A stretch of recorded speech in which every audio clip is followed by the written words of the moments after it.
పుకార్లు శత్రువుల ద్వారా పుట్టి, అజ్ఞానుల ద్వారా పాకి, మూర్ఖుల ద్వారా అంగీకరించబడతాయి. ఎదుట మనిషిని అర్థం చేసుకోవాలంటే నీకు క్షమించే గుణముండాలి. మంచి అందంతో పుట్టడం నీ చేతుల్లో ఉండదు, కానీ మంచి మనసు కలిగి ఉండడం అనేది నీ చేతుల్లోనే ఉంటుంది. ఒకరితో ఒకరు మనసు విప్పి మాట్లాడుకోగలిగితే ఈ ప్రపంచంలో 100% సమస్యలు వాటంతట అవే తగ్గిపోతాయి. స్నేహితుడు ఆనందంగా ఉన్నప్పుడు ఆహ్వానిస్తే వెళ్ళాలి, కష్టాల్లో ఉన్నప్పుడు పిలవకపోయినా వెళ్ళాలి.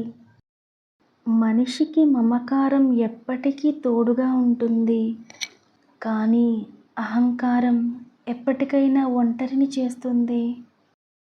అందుకే అహంకారాన్ని వదిలి మమకారాన్ని పెంచుకోవడం మంచిది. లేని గొప్పతనాన్ని ప్రదర్శిస్తే నీలో ఉన్న నిజమైన గొప్పతనం మరుగున పడుతుంది.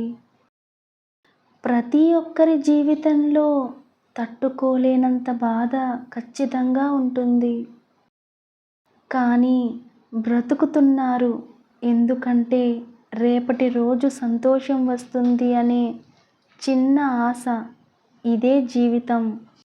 సాయం అడిగిన వాడికి చేయకపోయినా పర్వాలేదు, కానీ అవమానించేలా చూడకు. ఎందుకంటే రేపు అనే రోజు మన పరిస్థితి ఎలా ఉంటుందో మనకి తెలియదు.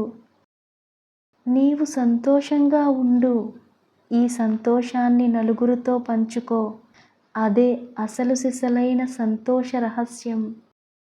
జీవితంలో మనం చేసే తప్పుల్ని గమనించేది ఇద్దరే, ఒకరు పరమాత్మ, ఇంకొకరు అంతరాత్మ.